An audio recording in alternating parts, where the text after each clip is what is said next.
என் கணவன் நிரபராதியா, அவனை நீ கொண்டுட்டேன்னு சொல்லி பாண்டியன் நெடுஞ்செழியனதில் தலைவிரி குளமாக போய் கண்ணகி கேட்டா. ஏன் கண்ணகி பக்கம் நியாயம் இருந்தது, கண்ணகி பக்கம் தர்மம் இருந்தது. எப்போவுமே அப்பீல்னு எவன் போவான்னா, மனசாட்சி உள்ளவன், பாதிக்கப்பட்டவன், தன் பக்கம் நியாயம் இருக்கிறவன் தான் நீதி கேட்டு போவான். இவங்க பண்ணுறது பூரா அயோக்கியத்தனம், அக்கிரமம் அவ்வளவு பண்ணிட்டு சுப்ரீம் கோர்ட்டுக்கு நீதி கேட்டு போகிறாங்க. அவர் தான் எஸ்எம்எஸ் அனுப்பியிருக்காருல்ல, நீ நல்லா இருந்ததுக்கா வந்திருக்குல்ல, ஏன் பதில் சொல்ல? அவர் நேராக இவரை கேட்டிருப்பார் எடப்பாடியை, யோ அப்போ ஒன்றும் இது பண்ணாத, அப்பாயின்மெண்ட் வாங்கி கொடுக்காத பிரைம் மினிஸ்டருக்கு அப்படின்னு சொல்லியிருப்பார். அவர் பேச்ச கேட்டுக்கிட்டு நயினார் நாகேந்திரன் இவருக்கு பதில் சொல்லலை. இப்போ அவர் கட்சி கூட்டணி விட்டு வெளியில் போகிறங்கும் போது இல்லை திருப்பி கூப்பிடுறேன்னெல்லாம் சொன்னீங்கன்னா, நீங்கள் உங்கள் பக்கம்தான் தப்பு, பிஜேபி பக்கம்தான் தப்பு. தமிழிசை சவுந்தரராஜனுக்கு சொல்கிறேன், பிஜேபி அதிமுக ஜெயிச்சு அந்த சேர்ந்தால் தான் ஜெயிக்கும், நீங்கள் என்ன கெடுத்து விட்டுக்கிட்டே இருக்கு. அவர் போய் மோதிக்கிட்டு சண்டை போட்டுக்கிட்டு இருந்தார். இப்போ இவரை போட்டால் இவர் போய் சாஷ்டாங்கமாக காலில் விழுந்துக்கிட்டு இருக்காரு.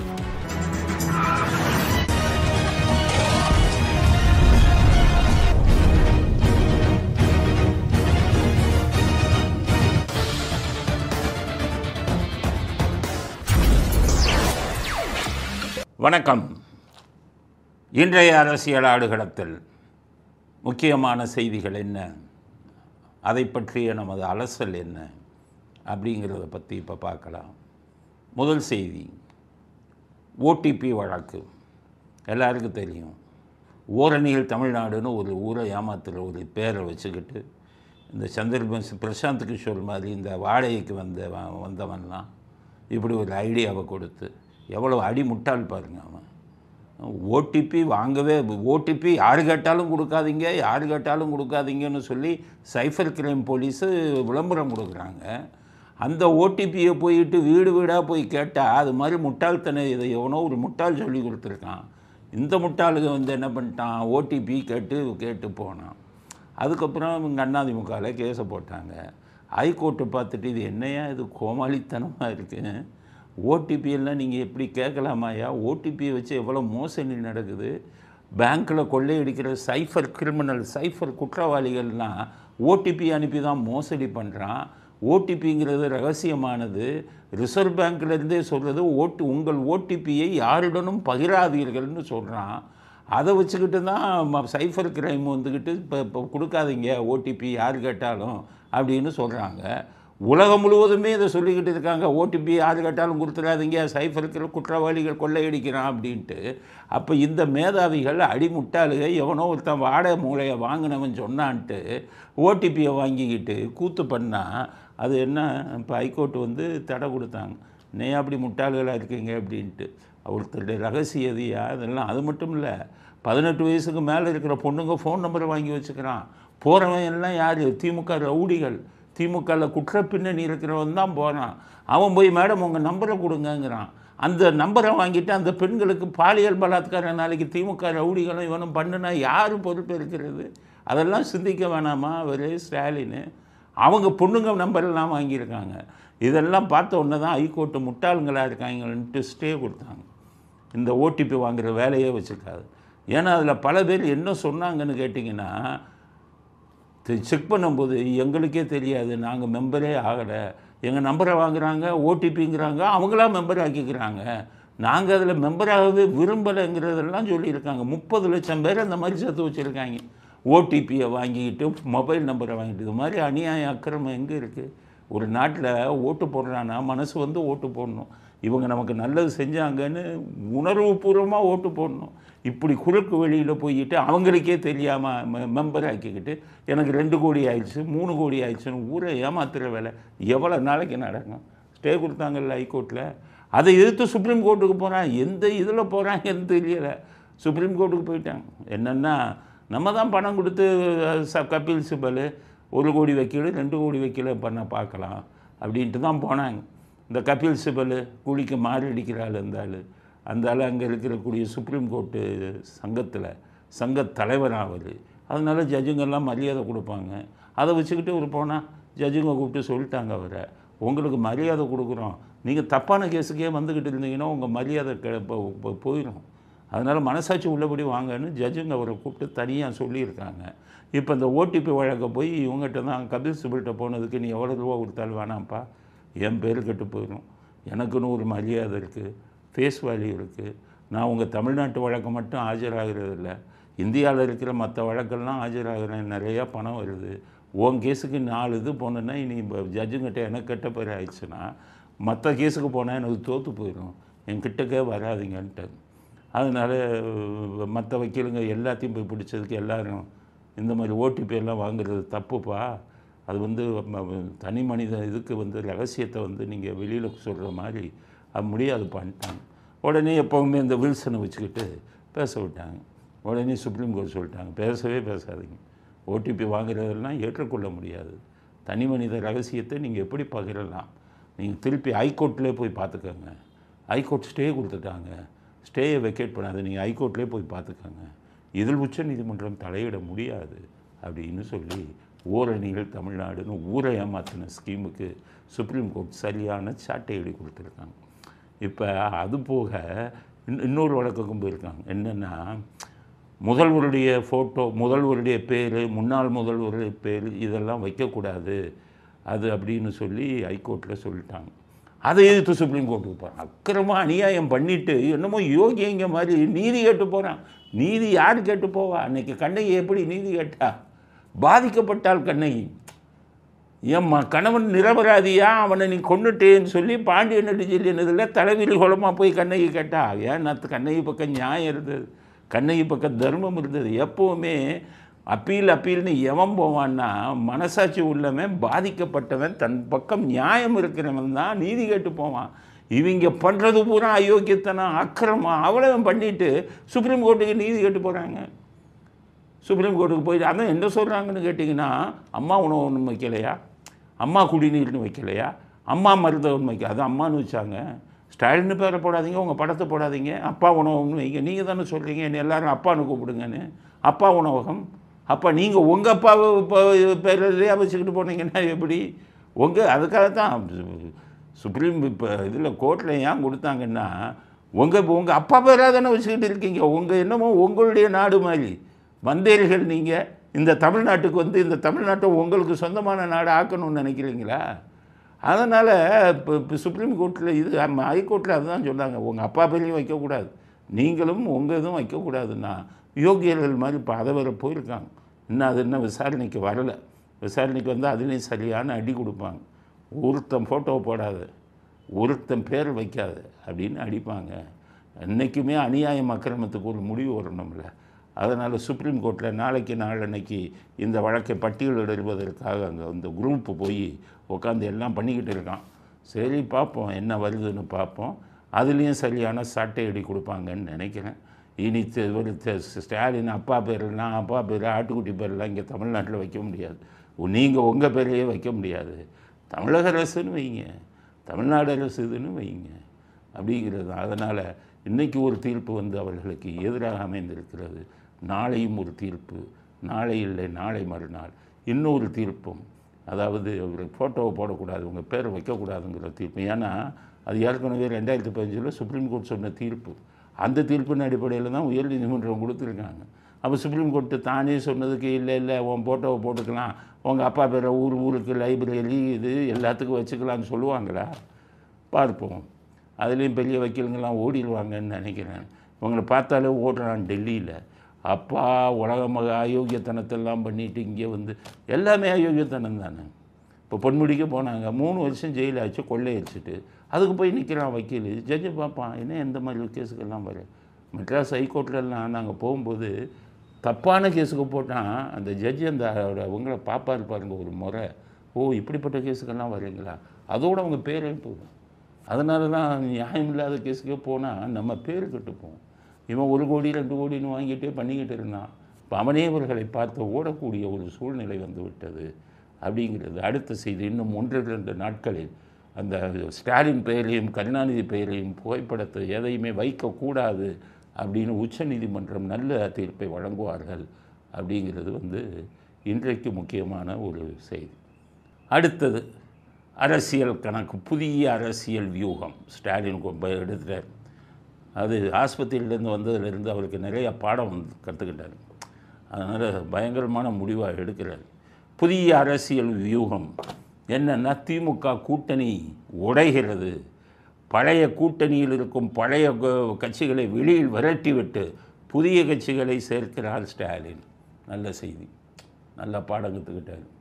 எப்படின்னா அன்றைக்கே சொன்னோம், அவர் பிரேமலதாவை கூப்பிட்டு அனுப்புனதே இவரை வைகோவை வெளியில் அனுப்பிடுறதுங்கிற முடிவை எடுத்துகிட்டு தான் பிரேமலதாவை கூப்பிட்டு அனுப்புனார். தொகுதி விஷயம் எல்லாம் பேசிக்கிட்டு இருக்காங்க. இது தெரிஞ்சவொன்று அப்பாவும் பையனும் வைகோவும் துரை வைகோவும் போய் பார்த்தாங்க. இன்றைக்கி மறுபடியும் துரை வைகோ போய் பார்க்குறாங்க. என்னென்னா, வெளிநாட்டில் யாரோ தமிழர்கள் இது பண்ணிக்கிட்டாங்க, அதுக்கு நீங்கள் உதவி செய்யணும் அப்படிங்கிற பேரில் காலில் விழுகாத குறையாக கூட்டணி விட்டு விரட்டிடாதீங்க, கூட்டணி விட்டு விரட்டிடாதீங்க.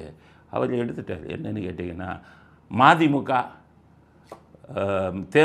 தேமுதிக இந்த 2 கட்சியில் யாருக்கு அதிக ஓட்டு இருக்குது அப்படின்னு அவர் ஒரு சர்வே அவர் ஸ்டாலின் எடுத்த உடனே மதிமுகவை விட தேமுதிகவுக்கு கொஞ்சம் அதிகம். கொஞ்சம்னா என்ன, ஒரு 2%, 2%. 2% வந்தால் தான் கோடீஸ்வரங்கள் ஆகிறாங்களே கட்சியில். 2% ஓட்டு தான். திருமாவளவனுக்கு 1. ஏன்னா திருமாவளவன் 2016 இதில் மக்கள் நல கூட்டணியில் திருமாவளவன், இவர், விஜயகாந்த், 2 கம்யூனிஸ்ட்டுங்க, வைகோ எல்லாம் சேர்ந்தே 6% தானே வாங்கினாங்க. அதனால் அவர் கணக்கு போட்டார்.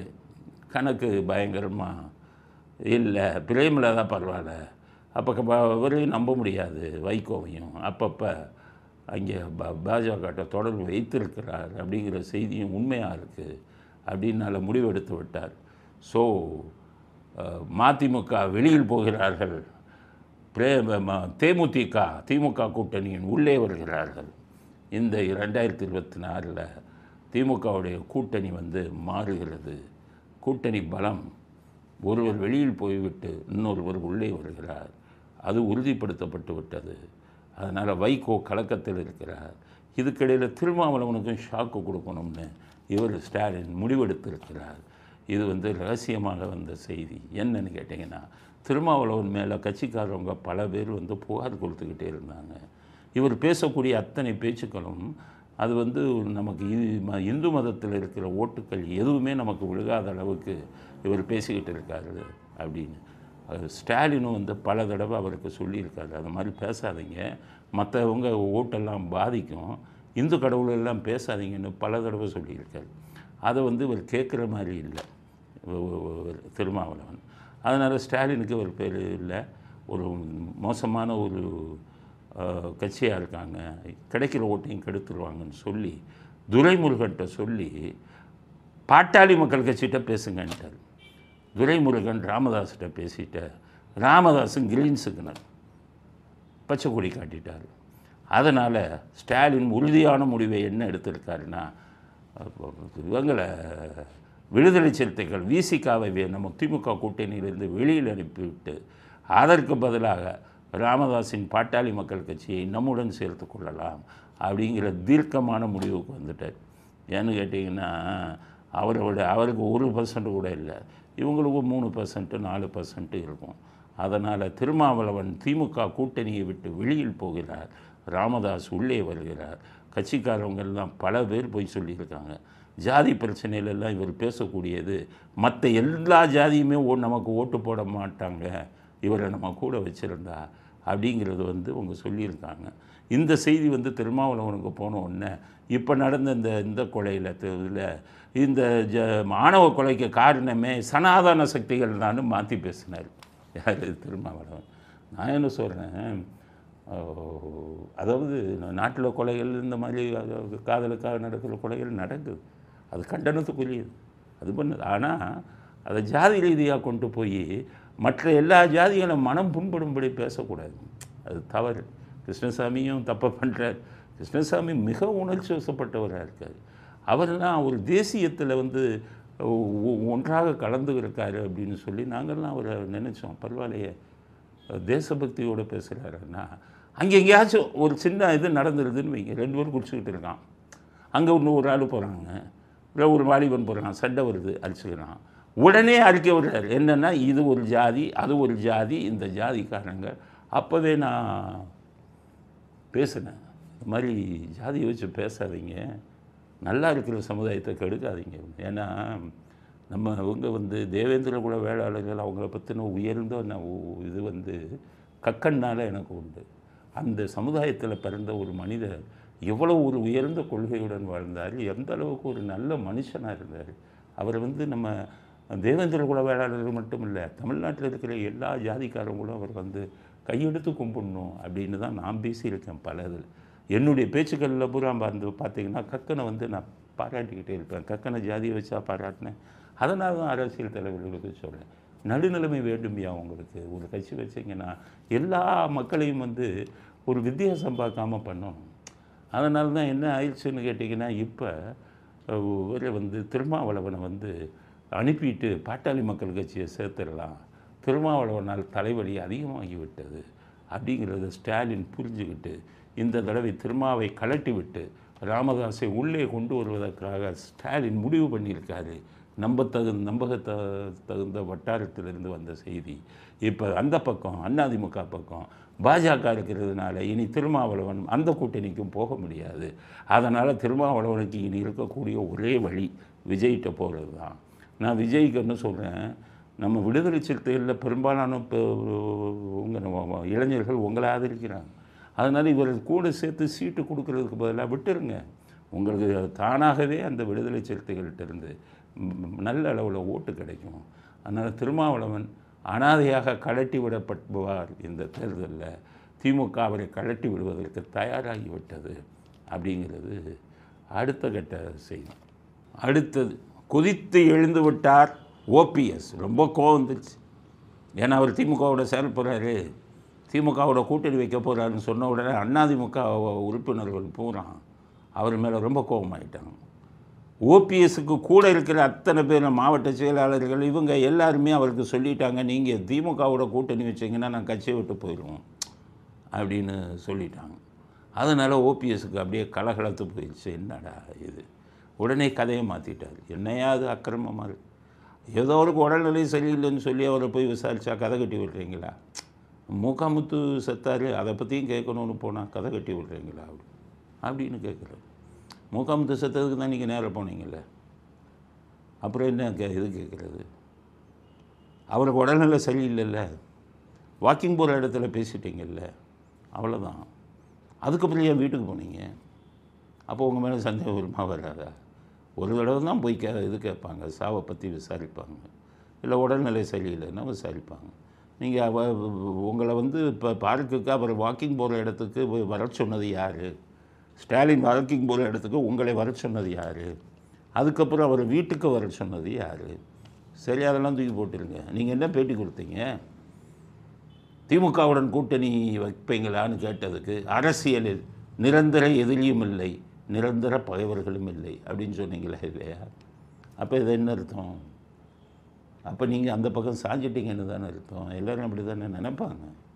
உங்கள் பக்கம்தான் தப்பு இருக்குது. நீங்கள் உங்கள் பக்கம் தப்பை வச்சுக்கிட்டு என்ன தப்பாக பேசுகிறாங்கன்னா எப்படி தப்பு? இப்போ அவர் சொல்கிறார், ஜெயலலிதா ஆட்சியை தமிழ்நாட்டில் கொண்டு வந்து தீர்வேங்கிறாரு. கட்சியே ஆரம்பிக்கலையா? அப்புறம் எப்படி ஆட்சிக்கு வருவீங்க? அப்புறம் எப்படி ஆட்சியை பிடிப்பீங்க? கூட்டணிக்கு போய் ஒவ்வொரு ஆள்கிட்டே பேசிக்கிட்டு இருக்கீங்களே, விஜய்கிட்டே பேசிக்கிட்டு இருக்கீங்களே.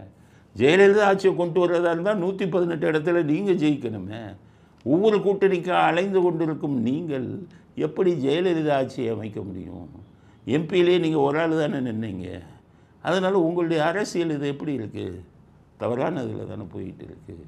அப்போ உங்களுக்கு எப்படி இவங்க அதிமுக தொண்டர்களின் ஆதரவு கிடைக்கும்?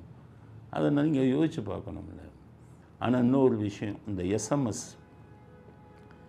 அதாவது இவருக்கும் நயினார் நாகேந்திரனுக்கும் தகராறு இல்லை. அப்போ நயினார் நாகேந்திரன் சொன்னால் என்கிட்ட சொல்லியிருந்தா நான் இவரை மோடியை பார்க்க வச்சுருப்பேன். அதுக்கு இவர் என்ன சொன்னார், நான் பல தடவை ஃபோன் பண்ண எடுக்கலை, இந்த பாருங்கள் எஸ்எம்எஸ் அனுப்பியிருக்கேன், பதிலே வரலன்னு எஸ்எம்எஸ்ஸை காண்பித்து விட்டார்.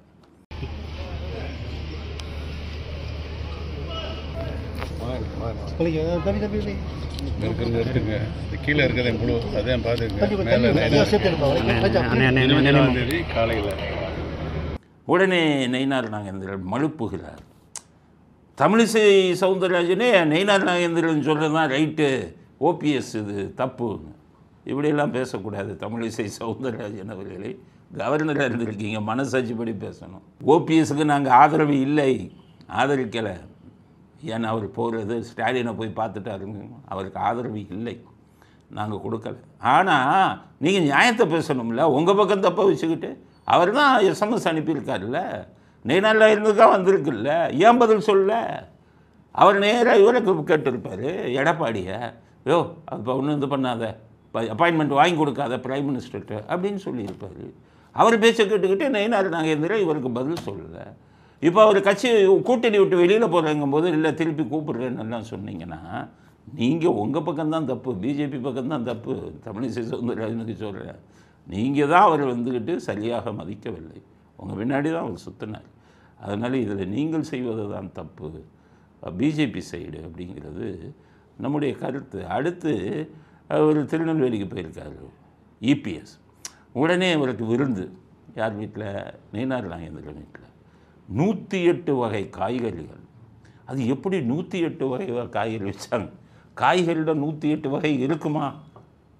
காய்கறியில் 5-10 வகைக்கு மேலே இருக்காது, அது எப்படி 108 வகை வச்சாங்க?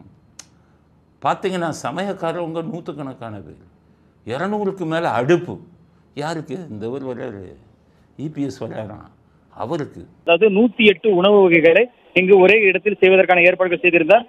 அந்த அடிப்படையில் 108 உணவு வகைகள், தமிழ்நாட்டின் பாரம்பரிய உணவு வகைகள் தொடங்கி ஆந்திரா, கர்நாடகா, டெல்லி வரை உள்ள நார்த் இந்தியன் ஃபுட் வரைக்கும் என மொத்தம் 108 உணவு வகைகள் 120 அடுப்புகளில் தயார் செய்கிறார்கள். அதில் இருக்கும் பணியாளர்கள் 200க்கும் மேற்பட்ட பணியாளர்கள், செஃப் என அனைவரும் கலந்து கொண்டு இந்த மெகா விருந்தை தயார் செய்திருக்கிறார்கள். அனைத்துமே இது நான் இந்த பிஜேபி காரங்கிட்ட இருக்கிற இதுவே என்னன்னா, அண்ணாமலையே போட்டாங்க, அவர் போய் மோதிக்கிட்டு இருந்தார் இபிஎஸோட. நாங்கள்லாம் கற்றுனோம், எப்பா கூட்டணி கெடுத்துடாதீங்கப்பா, பிஜேபி அதிமுக ஜெயிச்சு அந்த சேர்ந்தால் தான் ஜெயிக்கு, நீங்கள் என்ன கெடுத்து விட்டுக்கிட்டே இருக்கு. அவர் போய் மோதிக்கிட்டு சண்டை போட்டுக்கிட்டு இருந்தார். இப்போ இவரை போட்டால் இவர் போய் சாஷ்டாங்கமாக காலில் விழுந்துக்கிட்டு இருக்கார். பிஜேபிக்கு தேவை எப்படின்னா, ஒரு சராசரியான ஒரு தலைவர் தான் தேவை. காலையும் விடக்கூடாது, அதுக்கப்புறம் நீங்கள் வந்து அவங்களோட போய் சண்டையும் போடக்கூடாது. 108 காய்கறி வச்சு விருந்து வச்சு கோலாகாலமாக வச்சுருக்காங்க. அதில் ஏபிஎஸ்க்கு 75 வயசு வரப்போகுது, ஸ்டாலின் வயசுக்கும் அவர் நிறுத்துக்குன்னு வரவர் 75 வயசு அது பண்ண போகிறார். அவருக்கு பிளட் ப்ரெஷர், சுகர் எல்லாம் உண்டு, எனக்கு தெரியும். அவர் சாப்பிட்டா ஒரு 2 காய்கறி சாப்பிடுவார், 2 வாய் தான் வச்சுருப்பார். 2 வாய் சாப்பிடக்கூடிய இபிஎஸ்க்கு 108 வகையான காய்கறிகள் வச்சு இப்படி ஒரு விருந்து அவசியமா? இப்படி ஒரு ஆடம்பரம் அவசியமா? ஏதோ மாநாட்டுக்கு நடத்துகிற மாதிரி. அதனால் இது ஏதோ ஒரு 10-20 அனாதை இல்லத்துக்கு இந்த மாதிரி சாப்பாடு பண்ணி கொடுத்துருக்கலாமே. ஒரு இபிஎஸ்ஸுக்காக இவ்வளோ பெரிய விழா தேவையா? இவ்வளோ பெரிய சாப்பாடு தேவையா? அப்படிங்கிறது தான் இது நீங்கள் சொல்ல எல்லாத்தையுமே நம்ம ஆமாசாமி போட முடியாது. பிஜேபிக்கும் சொல்கிறேன், உங்களுக்கும் சொல்கிறேன். அதனால் இது வந்துக்கிட்டு பிஜேபி அதிமுக வந்து செய்கிற விஷயங்கள்னா இப்போ மீடியா பெருசாகிடுச்சு. அப்புறம் எல்லாம் ஃபோட்டோ எடுத்து வீடியோ எடுத்து போட்டால் எல்லாம் உங்களை என்ன நினைப்பான்? ஒரு தனி மனிதருக்கு சாப்பாடு கொடுக்கறதுக்காக இத்தனை இது தேவையானு கேட்பாங்கல்ல. அதனால் பிஜேபிக்கு என்ன சொல்கிறேன், கூட்டணியோட ஒன்று சேர்ந்து இருங்கள், அவங்க கையை பலப்படுத்துங்க. ஆனால் அவங்களோட போய் அண்ணாமலை மாதிரி சண்டை போடாதீங்க, நெய்னார் மோகேந்தார் மாதிரி காலில் அப்போ சாஷ்டாங்கமாக விழுகாதீங்க. கூட்டணியை சரியான முறையில் அணுகுங்கள் அப்படிங்கிறது. 108 வகை காய்கறி வச்சு இவருக்கு இபிஎஸ்க்கு வரவேற்பு கொடுத்ததுக்குல நம்முடைய கருத்து இதுதான். அடுத்தது ப. சிதம்பரம். அவர் கேட்டிங்கன்னா பெரிய வக்கீல் அவர் அப்படின்னு சொல்லுவார். எங்கே சுப்ரீம் கோர்ட்லாம் போய் பேசுவார். இவங்கள்லாம் எப்படி பெரிய வக்கீல் ஆனாங்கன்னா, அரசியலில் இருந்ததுனால பெரிய வக்கீல், இல்லைன்னா இவங்கெல்லாம் பெரிய வக்கீலே கிடையாது. என்னைக்காச்சும் கோர்ட்டுக்கு வர்றவங்க இல்லை. இன்றைக்கி சட்டத்தை பற்றி பேசியிருக்காரு, ஒரு சட்டமும் அவருக்கு தெரியல. என்னத்தை இவங்கெல்லாம் இப்போ ஒவ்வொரு சட்டத்தை பற்றி அவங்க வேதாந்தம் பேசுனா நீங்கள் அசந்துருவீங்க. அடிப்படை விஷயம் கூட தெரியலையே சட்டத்தை பற்றி. இப்போ இந்த பீகார் 7 லட்சம் வாக்காளர்கள், தமிழ்நாடு, இதை பற்றி நம்ம கருத்து சொல்லியிருந்தோம். இந்த நம்ம சொல்கிறத புரிகிற சக்தி இருக்கா ரொம்ப பேருக்குன்னு எனக்கு தெரியலை. அது என்னுடைய சொந்த கருத்து இல்லை. என்னுடைய கருத்து என்ன, நானும் ஒரு சுத்த தமிழன். என்னென்னா, தமிழ்நாடு மட்டுமல்ல, இந்த இதுக்கு சுதந்திரத்துக்கு பின்னாடி மாநிலங்களை மொழி வாரியாகத்தான் பிரித்தாங்க. தமிழர்கள் அதிகம் வசிக்கிறதுனால நான் அதை தமிழ்நாடுன்னு நம்ம வச்சோம். ஸோ இங்கே வந்துக்கிட்டு தமிழர்களுக்கு முன்னுரிமை கொடுக்கணும் அப்படிங்கிறது தான் நம்ம கருத்து, மாற்று கருத்து இல்லை. ஆனால் இந்த பீகாரில் இருக்கிற 7 லட்சம் பேர் இங்கே வாக்காளர்கள் சேர்க்கும்போது சட்ட ரீதியான கருத்துக்களை தான் சொல்ல முடியும். சீமான மாதிரி தமிழன்னு என்னால் பேச முடியாது. ஏன்னா நான் சட்டத்தின் அடிப்படையில் பேசணும்ல. நான் பேசும்போது மற்றவங்க என்ன நினைக்கிறேன், சார் சொன்னால் கரெக்டாக இருக்கும்னா என்ன அர்த்தம்? சட்டத்தின் அடிப்படையில் தான் பேசணும். தமிழன்கிற உணர்வில் நான் பேச முடியாது. வாக்காளர்களை 7 லட்சம் பேரை பீகார்காரன் இங்கே சேர்க்கலாமான்னா என்னுடைய உணர்வின் அடிப்படையில் சொல்லக்கூடாது. சட்டம் என்ன சொல்லுது அதுக்காகத்தான் நான் சொல்லியிருந்தேன். 7 லட்சம் பேர் சேர்த்தா ஒன்றும் பண்ண முடியாது. ஏன்னா இந்திய அரசியல் சட்டம் என்ன சொல்லுது? ஒரு இந்தியாவில் இருக்கும் யாரும் இந்தியாவிற்குள் அவங்க விருப்பப்பட்ட இடத்துல எங்கே வேணுமானாலும் வாழலாம், தொழில் பண்ணலாம். இங்கே இருக்கிறவங்க வட இந்தியாவில் போய் ஒரு வீடு வாங்கிட்டு இருக்கலாம். காரணம் இந்தியாவின் உள்ள இதுக்கு இந்தியாவுடைய அரசியல் சட்டம் இந்தியர்கள் அனைவருக்கும் இந்தியாவிற்குள் வாழ்வதற்கோ தொழில் செய்வதற்கோ உரிமை இருக்கிறது அப்படின்னு சொல்லியிருக்காங்க. ரெப்ரசன்டேஷன் ஆஃப் பீப்புள் ஆக்ட்னு இருக்குது. தேர்தல் கமிஷனில் மக்கள் பிரதிநிதித்துவ சட்டம், அதில் 19வது விதி என்ன சொல்லுதுன்னா, ஒருத்தர் நிரந்தரமாக அங்கே இருக்கணும்னு அவசியம் இல்லை. தற்காலிகமாகவே ஒரு இடத்துக்கு போனாருன்னா அவர் அவர் விருப்பப்பட்டால் நான் இந்த இடத்துல இருந்தேன், அந்த இடத்த விட்டு காலி பண்ணி இப்போ வேலைக்காகவோ தொழிலுக்காகவோ இந்த இடத்துக்கு வந்துடுங்க, என்னுடைய ஆதார் கார்டில் முகவரியும் மாற்றிட்டேன், அதனால் எனக்கு நான் இப்போ இருக்கக்கூடிய வசிக்கக்கூடிய தொகுதியில் வாக்குரிமை கொடுங்கன்னு போட்டால் செக்ஷன் 19 மக்கள் பிரதிநிதித்துவ சட்டம் சப்செக்ஷன் D அதன்படி தேர்தல் கமிஷன் அவங்களுக்கு வாக்குரிமையை எங்கே இருக்காங்களோ அங்கே கொடுக்கணும் அப்படிங்கிறது இருக்குது. அதனால் இந்த 7 லட்சம் பேர் இங்கே வந்தவங்க நாங்கள் இங்கே வந்துட்டேன், ஆதார் கார்டில் அட்ரஸை மாற்றிட்டேன், நீங்கள் சொந்த வீடு இருக்கணும்னு அவசியம் இல்லை, வாடகை வீடாக இருந்தாலும் சரி அப்படின்னு எனக்கு வாக்குரிமை கொடுங்கள்னு கேட்டால் எலெக்ஷன் கமிஷன் கொடுத்தாகணும். நீங்கள் வந்துக்கிட்டு அங்கே நம்ம இப்போ சட்டம் அப்படி தானே இருக்குது. அதனால தான் நான் சொன்னேன், அவர்கள் கேட்டால் நீங்கள் எப்படி கொடுக்காமல் இருக்கணும்? சிதம்பரம் சட்டம் படித்தவருங்கிறார், இத்தனை நாள் நிதி மந்திரியாக இருந்தேன்னாரு, மறந்து போச்சா சட்டம் உங்களுக்கு? மக்கள் பிரதிநிதித்துவ சட்டம் 19 சப்செக்ஷன் D எல்லாம் பார்த்தீங்களா, படித்தீங்களா? அவர் என்ன சொல்கிறாரு, சொந்த வீடு இருந்தால்தான் அவங்களுக்கு வாக்குரிமை கொடுக்கணும். பீகாரில் சொந்த வீட்டில் இருந்தவருக்கு இங்கே வாடகை வீட்டில் இருக்கிறவங்களுக்கு எப்படி கொடுக்குறது? இது என்ன எனக்கு எப்படி சொந்த வீடு வாடகை வீடுன்னு சட்டத்தில் சொல்லலையப்பா.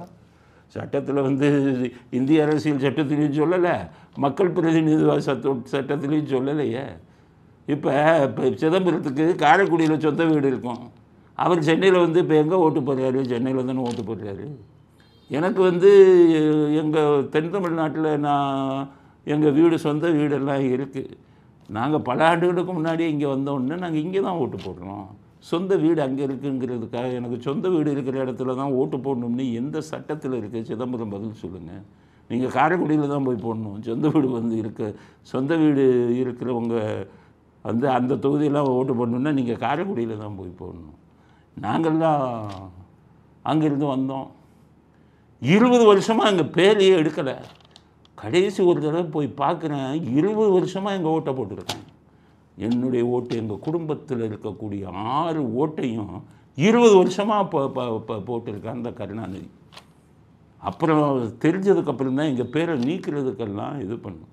அதனால் எங்கே வசிக்கிறோமோ அது சொந்த வீடு இருக்கணும்னு அவசியம் இல்லை. சொந்த வீடு இருக்கிறவங்க அங்கே தான் போடணும்னா கருணாநிதி ஓங்கோலில் தானே போடணும். ஓங்கோலில் ஒரு வீடை தெலுங்கு டிவியிலெல்லாம் போட்டு காமிக்கிறான், இதுதான் கருணாநிதி அவர்களின் வீடு ஓங்கோலில் இருக்குன்னா. அப்போ கருணாநிதி, ஸ்டாலின், உதயநிதி எல்லாத்துக்கும் ஓங்கோலில் தானே ஓட்டு கொடுக்கணும். எப்படி இங்கே கொடுத்தாங்க? அதனால் இங்கே வசிச்சுட்டாங்கன்னா போதும், இங்கே அவங்க தொழில் பார்த்துட்டா போதும், சட்டம் அதைத்தான் சொல்கிறது.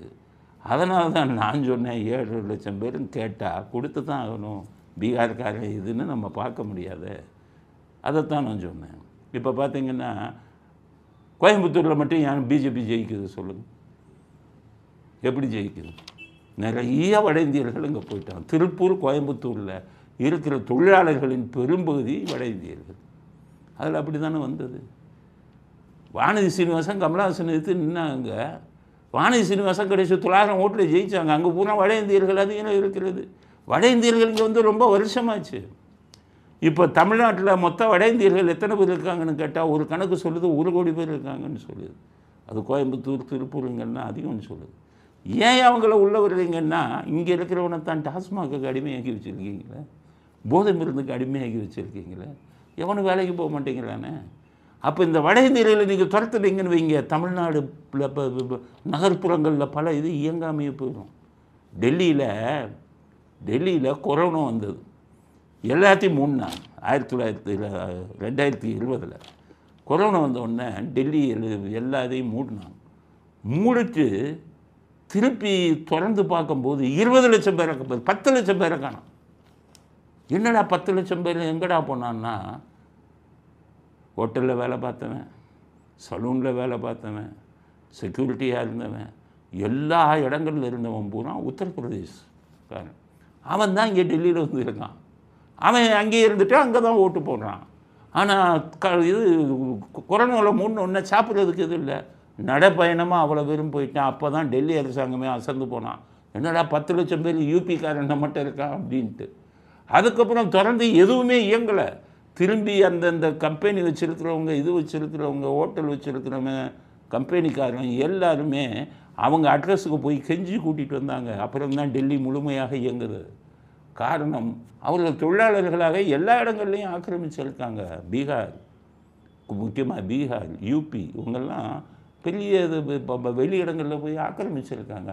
அவங்கள இன்றைக்கி நீங்கள் தமிழ்நாட்டில் இருக்கிற அத்தனை வட இந்திய தொழிலாளர்களும் விரட்டுங்க. நீங்கள் தமிழ்நாட்டில் பல இதுங்க இயங்காது. ஹோட்டலுக்கு போனீங்கன்னா ஃபுல்லாக வட இந்தியர்கள் தான் வேலை பார்க்குறான். நம்ம போய் தான் டாஸ்மாக்கு 2 தடவை குடிச்சிட்டு வேலைக்கு வர மாட்டேங்கிறானே, வேலைக்கு வந்தாலும் ஒழுங்காக செய்ய மாட்டேங்கிறானே. உங்களுக்கு தமிழன் தான் இருக்கணுங்கிற உணர்வு இருந்தால் ஆட்சிக்கு வரணும். நீ என்ன பண்ணணும்? டாஸ்மாக்கை மூடு, போதை இதெல்லாம் இல்லாமல் பண்ணு, இளைஞர்களை அதை விட்டு மீட்டு எடுங்க. அதுக்கப்புறம் தான் அவன் வேலைக்கு போவான். இவன் வேலைக்கு வந்துட்டால் ஆட்டோமேட்டிக்காக வட இந்திய தொழிலாளர் ஊருக்கு போயிடுவான். இப்படிப்பட்ட ஒரு கடினமான சூழ்நிலையில் தமிழ்நாடு இருக்குது. 1 கோடி பேர் இருக்கான். அவன் தான் நிர்ணயிப்பான். அரசியல்வாதி நீங்கள் பாருங்கள், நம்மளால் தமிழர்களுக்கு வேலை கொடுக்கணும்னா இதை செய்யுங்க. ஒவ்வொரு கம்பெனிக்கும் சொல்லிடுங்க, தமிழர்களை தான்ப்பா நீ வேலை எடுக்கணும், நான் கொடுக்குறேன். அப்படி ஆர்டர் போட முடியாது நீங்கள், ஏன்னா சட்டப்படி அது செல்லாது. இந்திய அரசு இந்த உங்களுக்கு தான் நீங்கள் பண்ணணும்னு. அப்போ நீங்கள் என்ன பண்ணணும், அதை மறைமுகமாக அவர்களை முதல்ல போதையிலேருந்து மீட்டு நல்ல தொழிலாளர்களை உங்களுக்கு கொடுங்க, கம்பெனிகளுக்கு கொடுங்க. எம்ப்ளாய்மெண்ட் எக்ஸ்சேஞ்சுன்னு வச்சுருக்கீங்க. எவ்வளோ தொழிலாளர் வேலை இல்லாமல் இருக்கான். உங்கள்கிட்ட கேட்டு உங்கள்கிட்டையும் கேட்டு உங்களுக்கு எத்தனை தொழிலாளர்கள் வேணுமோ எம்ப்ளாய்மெண்ட் எக்ஸ்சேஞ்சிலிருந்து நான் கொடுக்குறேன். வேலைவாய்ப்பு அலுவலகத்துங்க கூடுமானவரை தமிழ்நாட்டில் உள்ளவர்களை சேருங்க அப்படின்னு சொன்னால் அவன் தானாக வெளியில் போயிட்டு போகிறான். நீ எல்லா தப்பையும் பண்ணிக்கிட்டு வட இந்தியாக்காரன் உள்ளே வந்துட்டான், வட இந்தியாக்காரன் ஓட்டு போடுறான்னா என்ன அர்த்தம்? சிதம்பரம் மாதிரி பொறுப்புள்ள ஆளுகளுக்கு ஒன்றுமே தெரியாமல் சட்டம் என்னத்துக்கு, பெரிய படித்தவங்க சட்ட மேதைன்னு சொல்கிறவங்களுக்கெல்லாம் அடிப்படை சட்டம் என்ன, மக்கள் பிரதிநிதி சட்டத்தை சிதம்பரம் படிக்கவே இல்லையா? இந்திய அரசியல் சட்டத்தில் வந்து 19 இதை நீங்கள் படித்ததே இல்லையா? அப்போ அதெல்லாம் படிச்சுட்டு சொல்லணும். அதனால் இந்திய நாட்டில் எல்லோருக்கும் அது இருக்குது. நம்ம மாநிலத்தில் வேறவங்க வராமல் நமக்கு வேலைவாய்ப்பை காப்பாற்றணும்னா அந்தளவுக்கு நம்ம திட்டங்களை போட்டு ரகசியமாக அந்த திட்டங்களை செஞ்சால் தானாக வெளியில் போயிடுவாங்க. அவங்க வேலை கிடைக்கிதுன்னு தானே வரான். வேலை நம்மளால் உள்ளே வச்சுட்டிங்கன்னா அரசாங்கம் என்ன இது பண்ணுறீங்க, கம்பெனிக்கெல்லாம் சர்க்குலர் போடுங்க. ஏன்ப்பா செக்யூரிட்டிக்கு வேறு ஆள் எடுக்கிறீங்க, என்னுடைய எம்ப்ளாய்மெண்ட் எக்ஸ்சேஞ்சில் இருக்கான், நான் உனக்கு ஆள் தரேன்னு சொல்லுங்கள். சலூன்லாம் இருக்கான், நான் உனக்கு ஆள் தரேன். எம்ப்ளாய்மெண்ட் எக்ஸ்சேஞ்சில் 8ஆம் கிளாஸ் ஃபெயில் அது எல்லாமே இப்போ இது பண்ணி வச்சுருக்கான். ஹோட்டலுக்கு சொல்லுங்கள், நான் ஆள் தரேன், நம்ம ஆளுங்களை தரேன் அப்படின்னு சொல்லுங்கள். நம்ம ஆளுகளுக்கு முதல்ல போதை பழக்கத்தை நிறுத்துங்க. அவன் போக மாட்டேங்கிறான். போகிறவனு ரேட் அதிகம் கேட்குறான், 1000 ரூபா கேட்குறான். 1000 ரூபாய் வாங்குறவன் 500 600 ரூபாய்க்கு குடிச்சிடுறான். ஒரு தடவை 1000 ரூபா சம்பாதிச்சிட்டான்னா 3 நாள் வேலைக்கு போக மாட்டேங்கிறான். அவனுக்கு டாஸ்மாக் குடிக்க இது வந்துட்டா வேலைக்கு போவான். அதனால் என்ன பண்ணுறாங்க, வேலைக்கு வைத்தவர்கள் வெளிமாநிலத்திலேருந்து கூப்பிடுறாங்க. இந்த மாதிரி பல பிரச்சனைகள் இருக்குது. இதை நல்லா புரிஞ்சுக்கிட்டு நீங்கள் நடவடிக்கை எடுக்கணும். தமிழன் என்று சொல்லடா, தலை நிமிர்ந்து நெல்லடா. நம்மளாம் நம்ம நம்ம நம்ம தமிழ்நாட்டில் இன்னும் வெளியாளெல்லாம் வந்து இது பண்ணுறதை நம்ம அங்கீகரிக்கிறோமா? இல்லையே. ஆனால் காலத்தின் கட்டாயமாயிடுச்சே. வர்ற அரசியல்வாதி மூளை இல்லாதவங்க வர்றாங்க. இதுக்கு மாற்று நடவடிக்கை என்னங்கிறது யோசிக்க திறமை இல்லாத அரசியல்வாதிகளால் தான் இந்த மாதிரி வெளியிலிருந்து பல பேர் லட்சக்கணக்கான பேர் வந்து 1 கோடி அளவுக்கு தமிழ்நாட்டிலே வந்து விட்டார்கள் என்றால் வருங்கால அரசியலை அவர்கள் தான் தீர்மானிப்பார்கள். அதற்கு காரணம் ஆட்சிக்கு வரும் அரசியல்வாதிகளின் முட்டாள்தனம். ஒரு அரசியல்வாதியாச்சும் யோசிக்கிறானா பாருங்க, எல்லாம் கண்டனம் தெரிவிக்கிறான். ஏன்டா அதுக்கு காரணம்னு ஒருத்தனுக்கு யோசிப்பதற்கு சக்தி இல்லை. அதனால் நீங்கள் இவங்க வெளி மாநில அதுவங்க வந்து இங்கே வந்து ஓட்டு போடுவதை தடுப்பது நம் கையில் தான் இருக்கிறது. அதற்கான சூழ்நிலையை தமிழ்நாட்டில் உருவாக்குங்கள். நம்ம தமிழ்நாட்டை சேர்ந்தவங்களுக்கு வேலை வாய்ப்பை கொடுங்க. வேலைக்கு போகக்கூடிய அளவுக்கு அவர்களுடைய திறனை வளர்த்து விடுங்க. போதைக்கு அடிமையானவர்களை திருத்துங்கள்.